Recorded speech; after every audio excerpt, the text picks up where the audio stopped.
สวัสดีค่ะน้องๆนะคะ ก็ในคลิปนี้เนาะก็จะเป็นสรุปเนื้อหาทั้งหมดเลยนะคะน้องๆซึ่งจริงๆถามว่าข้อดีของคลิปนี้คืออะไรข้อดีของคลิปนี้คือเธอเคยไหมเวลาที่แบบอ่านหนังสือเข้าห้องสอบปื๊บแบบฉันจะต้องการสรุปที่แบบก่อนเข้าห้องสอบหนังสือก่อนเข้าห้องสอบโหความจำจะดีมาก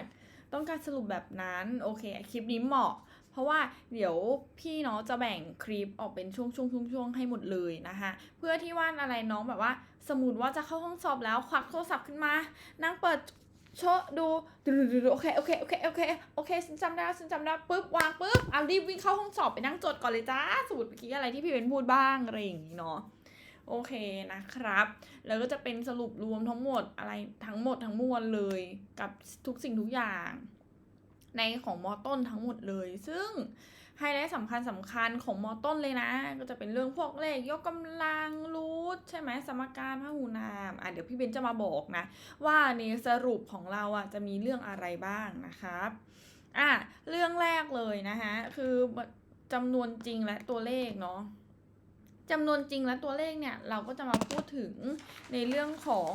เลขฐานเคยได้เรียนไหมตอนม .1 เลยนะน่าจะอยู่ในคณิตเพิ่มไหมเลขฐาน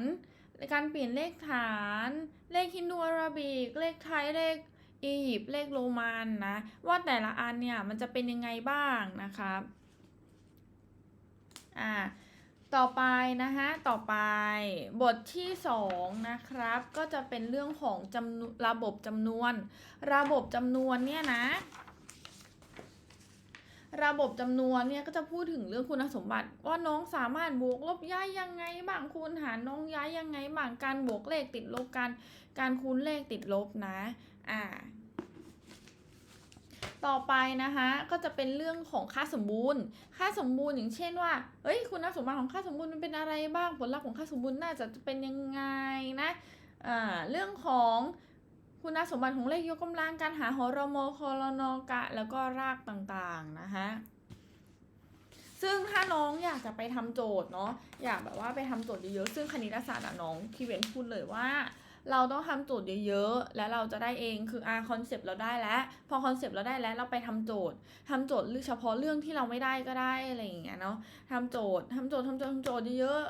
ๆซึ่งของพี่เบนจะมีอะไรเจาะลึกใช่ไหมเจาะลึกอันนี้จะเป็นแค่ตะลุยโจทย์อย่างเดียวเลยคือแบบโอ้โหทำโจทย์เริ่มจากเลเวล easy เลย easy เสร็จก็ไปยากขึ้นจนน้องบอกโอ้โหฉันจบเจาะลึกคือฉันเป็นเซียนแล้วก็คือแบบทำออกมายังไงหน้าตายังไงฉันก็ทำได้แล้วซึ่งแบบนั้นคือแบบ the best เลยนะน้องคือแบบว่าสมมติชีวิตจริงนะชีวิตจริงถ้าน้องจะไปสอบแข่งสอบอะไรเงี้ยน้องไม่ต้องจำแบบทุกอย่างทั้งหมดน้องไม่ต้องเป๊ะทุกอย่างทั้งหมดน้องแค่เป๊ะเรื่องสักครึ่งหนึ่งที่ในเรื่องที่เขาออกคือเป๊ะคือแบบเป๊ะไปแบบ70%คือแม่งออกมายังไงก็ทำได้หมดอย่างเงี้ยอันเนี้ยชีวิตสบายนะชีวิตสบายไปเลย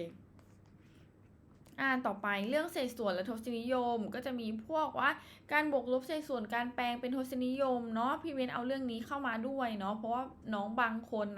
ไม่สามารถที่จะบวกลบเลขทศนิยมอะไรต่างๆได้มันทำให้กลายเป็นปัญหากลายเป็นประเด็นไปเลยนะครับต่อไปบทที่4เนาะอัตราส่วนและร้อยละสัดส่วนกำไรขาดทุนดอกเบี้ยออกเยอะนะบอกเลยดอกเบี้ยออกเยอะนะพหูนามอย่างเช่น7สูตร8สูตรพหูนามที่พี่เบนเน้นย้ำมีเรื่องอะไรบ้างนะมีสูตรอะไรบ้างที่จำเป็นต้องจำให้ได้พอเรียนปุ๊บเอาไปจำเลยทันทีนะครับผมทฤษฎีเศษเหลือซึ่งทฤษฎีเศษเหลือใช้ไปถึงม.ปลายเลยใช่ไหมต่อไปบทที่6นะคะบทที่6จะเป็นเรื่องของสมการและสมการเนี่ยมันจะมีขั้นตอนการแก้สมการที่เป็น word problem ที่เป็นโจทย์ปัญหาต้องแก้ยังไงบ้างนะแล้วก็จะมีสมการต้องแก้ยังไงมีจุดไคลแม็กซ์ยังไงในการแก้สมการนะซึ่งพื้นฐานม.ต้นพี่เบนบอกเลยพี่เบนปูในลักษณะที่แบบว่าน้องเอาไปใช้ม.ปลายได้หมายความว่าถ้าพื้นฐานม.ต้นน้องดีน้องเรียนม.ปลายน้องเรียนสบายเลยพี่เบนพูดเลยต่อไปคู่อำดับและกราฟการวัดการจุดคู่อำดับจุดยังไงกราฟแต่ละกราฟหน้าตาเป็นยังไงนะคะ ความชันและเส้นตรง อันนี้ก็จะเป็นในเรื่องของความดับและกราฟเนาะ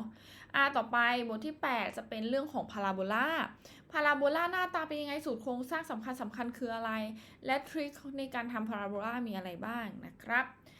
ต่อไปเรื่องสามเหลี่ยมเรื่องความคล้ายจะมีสามเหลี่ยมคล้ายสี่เหลี่ยมคล้ายนะต่างๆนานาซึ่งเรื่องความคล้ายสิ่งที่น้องสำคัญเลยคือน้องจะต้องได้เรื่องมุมและเส้นก่อนเพราะว่ามันจะเป็นเขาเรียกว่ามันจะเป็นส่วนที่เป็นคุณสมบัติของความคล้ายเนาะซึ่งเดี๋ยวพี่เบนจะทบทวนให้อีกทีนึงพีทาโกรัสพี่เบนมีนิทานเล่าให้ฟังแต่อย่าเพิ่งหลับเนาะพีทาโกรัสมีเรื่องเล่าซึ่งโอเคคือแบบอาจจะเป็นเรื่องที่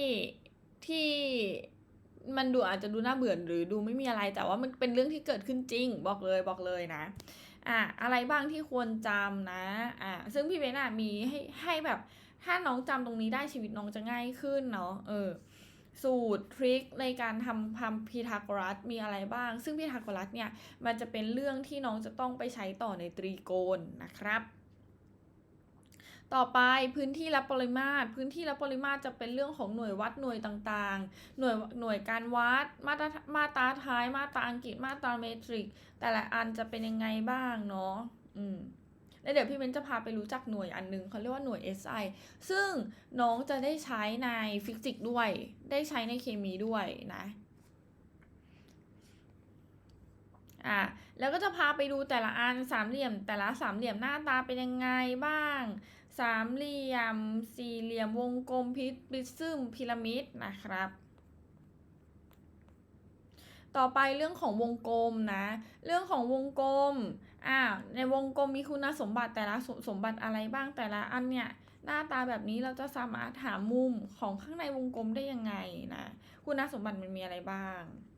ต่อไปบทที่13นะก็จะเป็นอัตราส่วนตรีโกณซึ่งเป็นเรื่องต่อจากเรื่องอะไรนะพีทาโกรัสที่เราเรียนกันไปเมื่อกี้นี้ใช่ไหม